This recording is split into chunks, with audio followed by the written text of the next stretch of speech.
I must become a better person. And my hope is that becoming a better person, I put myself in a position to someday be forgiven.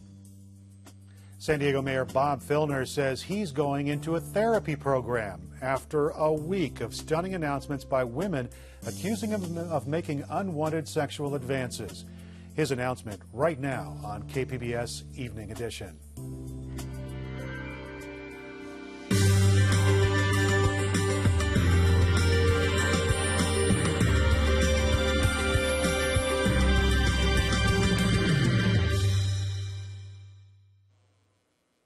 Good evening. Dwayne Brown is off tonight. San Diego Mayor Bob Filner says he's going into therapy to get help for behavior that prompted 7 local women to accuse him of unwanted sexual advances this week. We begin with the mayor's statement. Let me be absolutely clear. The behavior I have engaged in over many years is wrong. My failure to respect women and the intimidating contact I engage in at times is inexcusable. It has undermined what I have spent my whole professional life working on, fighting for equality and justice for all people. And it is simply not acceptable for me to try to explain away my conduct as the product of the standards of a different generation. I apologize to my staff.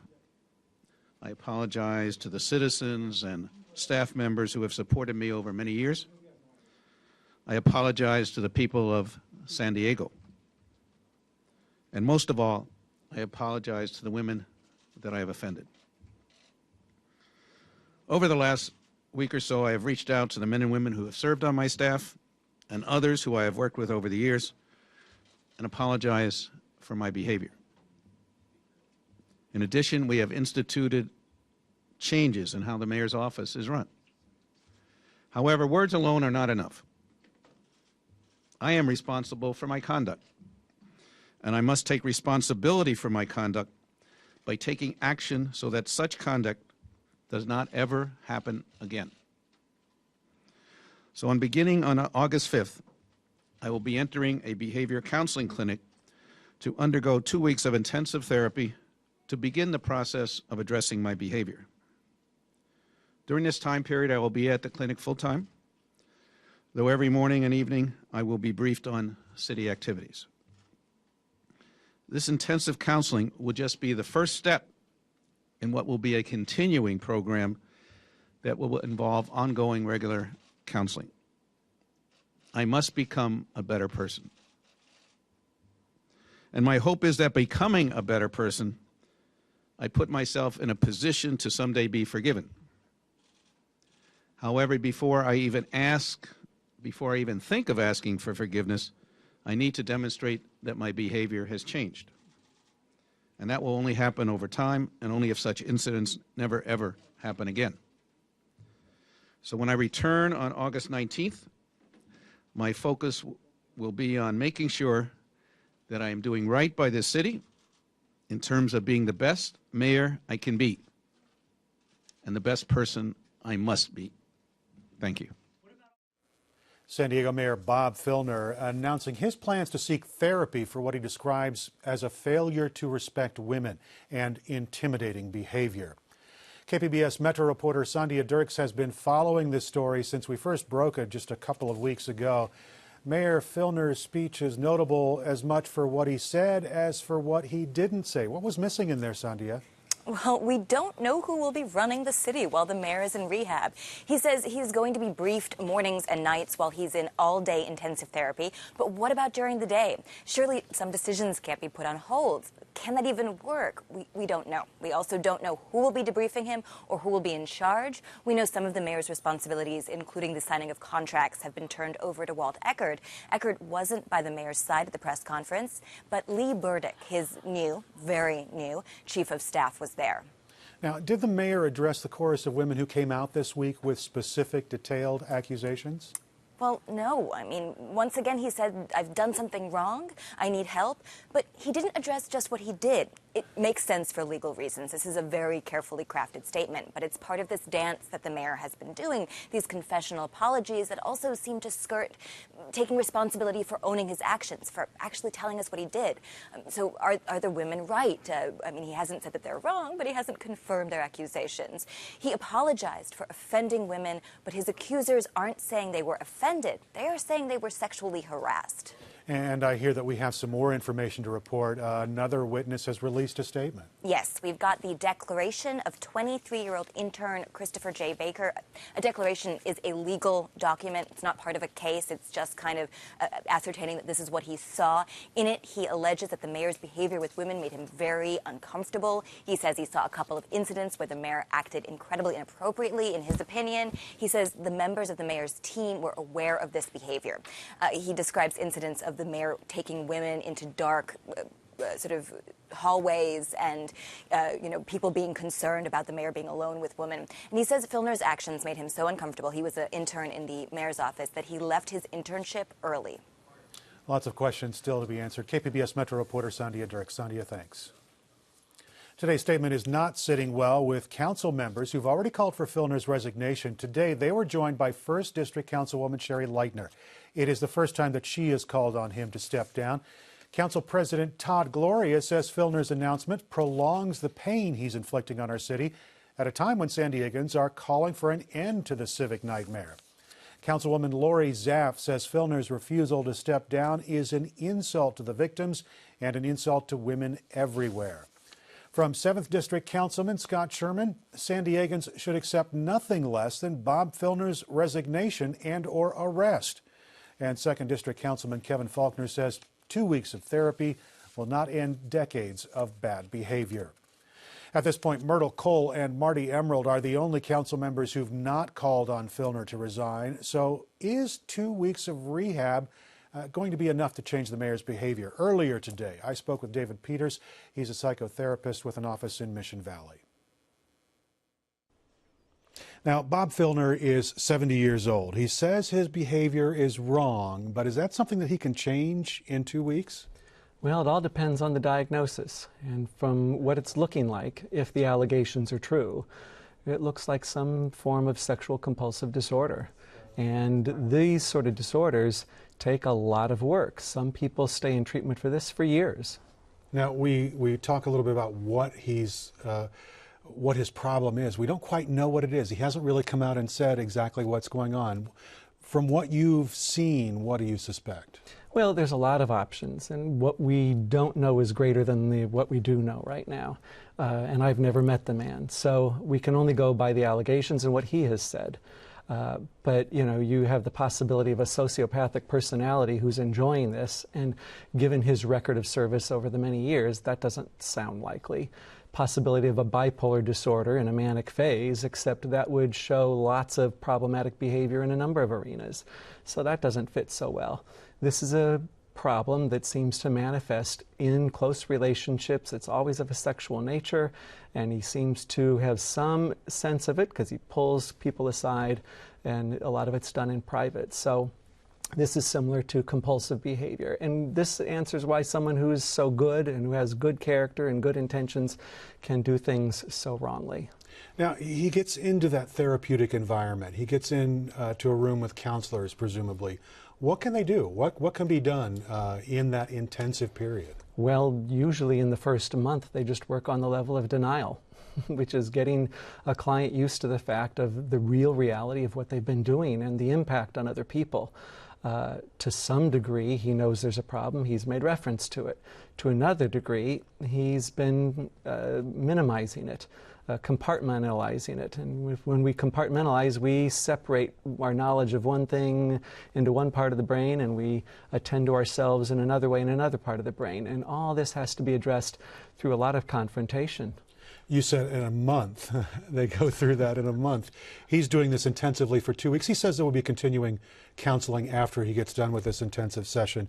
But I'm curious, is it going to be leave him enough time to do the governing of the city, or is the kind of therapy that he's going to be going into really going to suck up his time and energy? Well, from the sound of it, it seemed to be implied that this is 2 weeks inpatient, meaning they spend the night. It could be what they call intensive outpatient, where he goes home every night. But in 2 weeks' time, you can accomplish very little. You can get a good assessment, you can work on levels of denial and a plan for a treatment, and that's about all. This sort of thing is treated over years of time. For clients that I work with who have compulsive behaviors, frequently there are 12-step groups that they enroll in and go to twice a week for years of time, plus individual therapy, plus maybe group therapy, a lot of book reading, a lot of writing to process what's happened and to try and learn about oneself and learn how to develop a level of self-control and self-monitoring that's required for work. Should we be looking at this announcement today and his plan of action in a positive light, or do you still have a lot of questions about what exactly is going to be going on? Well, I've seen clients who state, okay, I'm going to get help, I'll cooperate, let's work on it, and it's 2 months later and we find there's no intention of making any real change. That in denial, someone can believe, oh, we'll just go through a few weeks of trouble and difficulty, we'll talk about it, and then we'll get out of there again. Okay. So it's going to take some time. Thank you very much, David Peters, psychoanalyst. Good to be with you. Shortly before his announcement, Filner was served with a subpoena from attorney Gloria Allred. Now, she's representing Irene McCormick Jackson, Filner's former communications director. Jackson is suing him and the city, claiming sexual harassment. The subpoena calls on Filner to be deposed on August 9th, but as you heard in his statement today, he plans to be in a therapy center at that time. This afternoon, Allred released a statement of her own saying that she believes his decision to seek therapy is a ploy to stay in power and to try to gain sympathy. Leaders of a recall movement also made a delivery to the mayor's office today. Michael Palmieri and Elisa Brent hand-delivered a request for Filner's resignation. In a room filled with reporters waiting for Bob Filner's public statement, Palmieri said the mayor can no longer effectively do his job.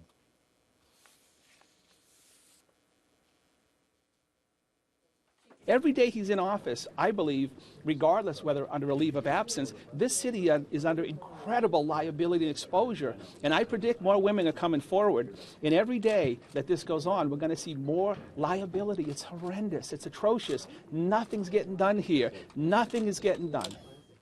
Palmieri says if Filner is still in office on Monday at 5 p.m., he will initiate a formal recall process. Another recall drive is underway. This morning, the founder of the San Diego LGBT Weekly posted an announcement in the UT San Diego citing his intention to circulate a petition to recall the mayor. Stamp Corbin says he neither supports nor opposes Filner, but he wants to bring a resolution to the current scandal surrounding the mayor's office. The reason I did it is because San Diegans all across the county and throughout the city are being dragged through this situation, and if the voters are ready to recall the mayor, then we should get the process done. Of course. Yeah, of course. I watch you guys. Corbin said he hasn't decided whether or not he'll even sign the petition. He says it will give San Diegans a chance to speak, however. San Diego's Democratic Party has officially called on Filner to resign. Last night they voted 34-6 to ask him to step down and get help. The meeting was attended by one of Filner's accusers, political consultant Laura Fink.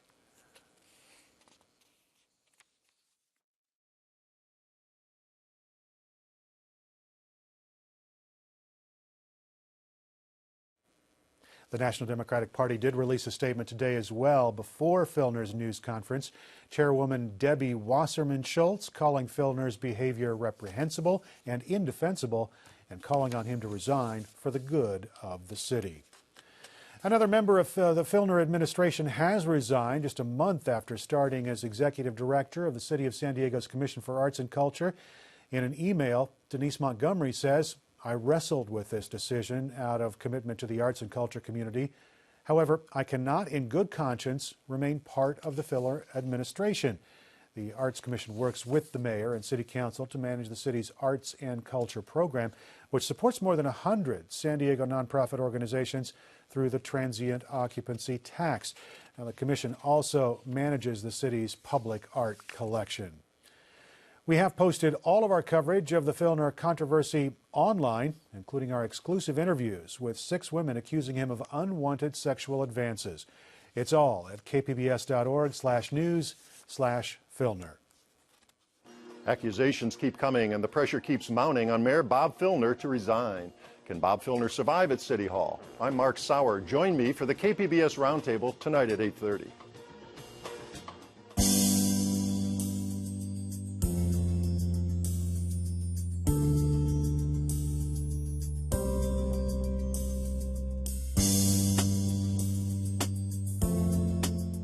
Other news this Friday evening, Caltrans is warning drivers to avoid southbound Interstate 15 through Carmel Mountain Ranch and Rancho Penasquitos this weekend. The freeway is going to be closed from 7 p.m. tomorrow until 4 a.m. Monday. Caltrans will be making improvements to the freeway's drainage system to make the 15 safer on rainy days. Now, the express lanes will be open to all drivers at no charge, but they are expected to be crowded.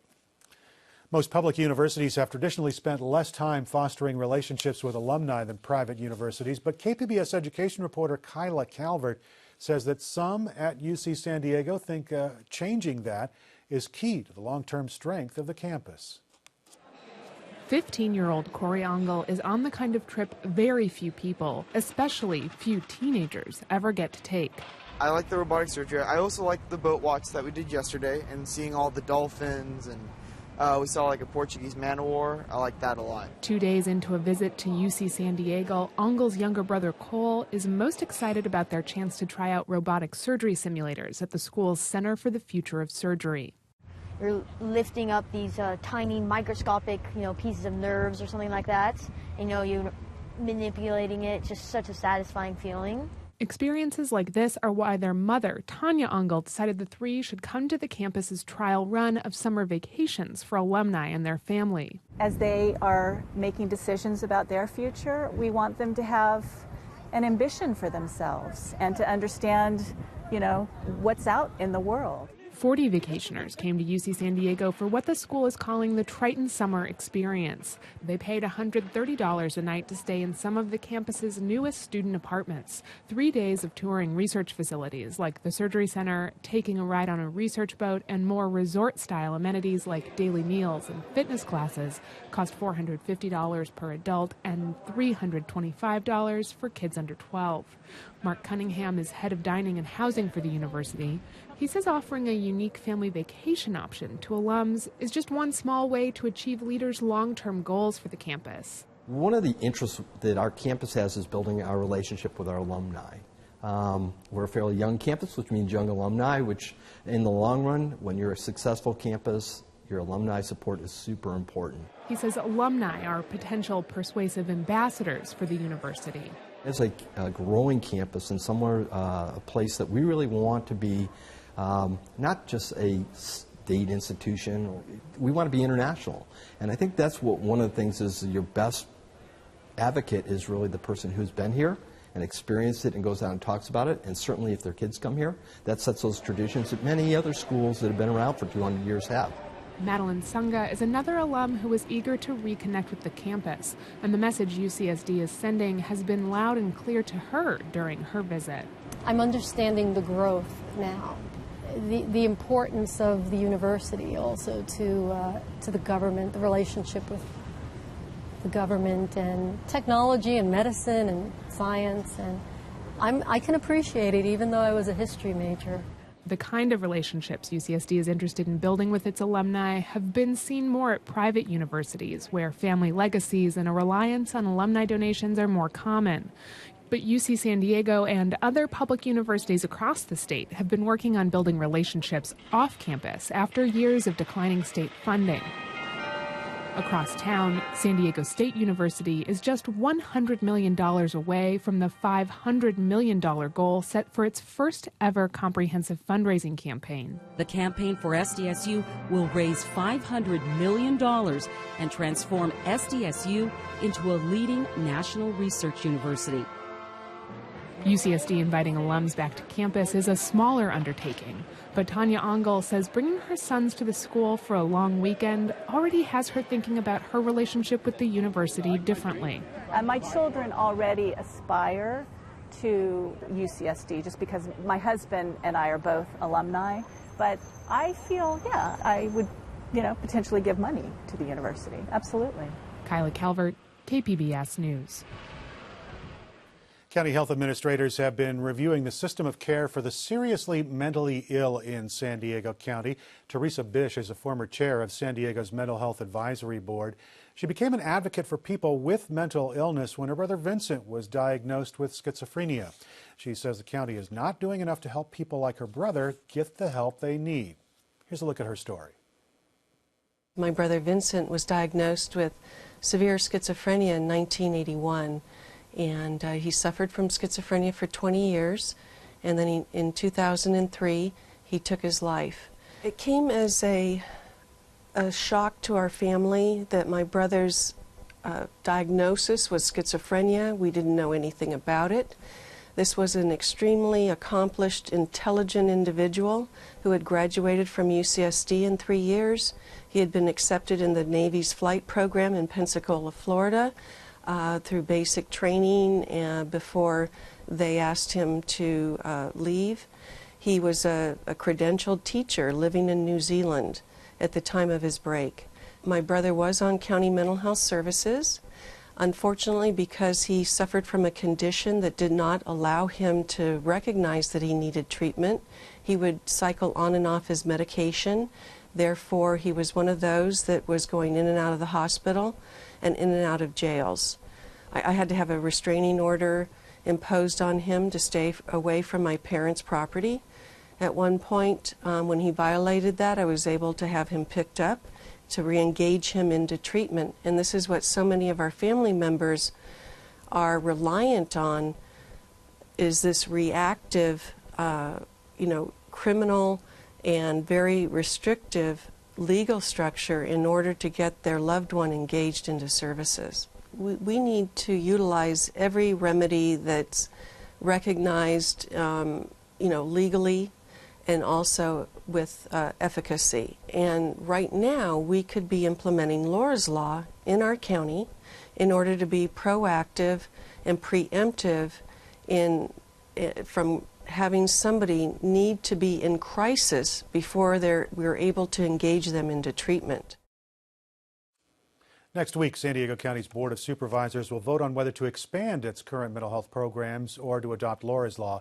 For more on Laura's Law, go to kpbs.org/mental health. I'm Judy Woodruff. On the next NewsHour, rival factions mount protests in Egypt, plus Mark Shields and David Brooks. That's Friday on the PBS NewsHour.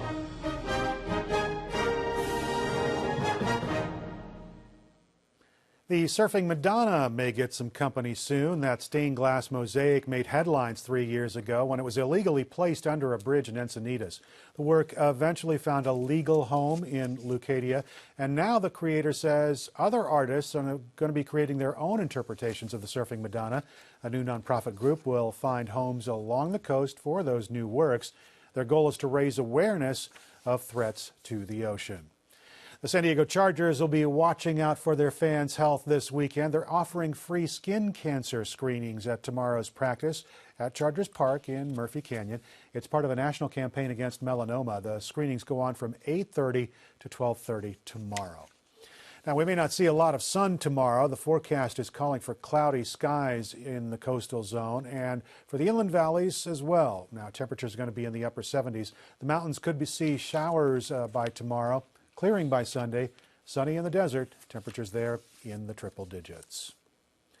Recapping tonight's top stories, San Diego Mayor Bob Filner says he will go into a 2-week therapy program, hoping to become a better person. Today's announcement comes after a week in which 7 women publicly accused him of making unwanted sexual advances. My failure to respect women and the intimidating contact I engage in at times is inexcusable. Filner says the therapy program is just the start of his efforts. He says he'll get briefed on city operations twice a day while he's in the program. City Attorney Jan Goldsmith says that Filner, not the city, will bear the cost of that treatment program. Before his news conference, Filner was subpoenaed by one of his accusers. Her lawyer, Gloria Allred, says that Filner's announcement today was a ploy to stay in power and to get sympathy. And there are now 2 separate recall efforts underway. This morning, the founder of the LGBT Weekly published an ad declaring his intention to start, circulating a recall petition. Land use consultant Michael Palomeri is spearheading his own effort. They need 102,000 signatures to qualify for the ballot. You can find all of our coverage of this and on the ongoing story on the rest of the day's news online at kpbs.org/evening edition. Thanks for joining us. Have a great weekend.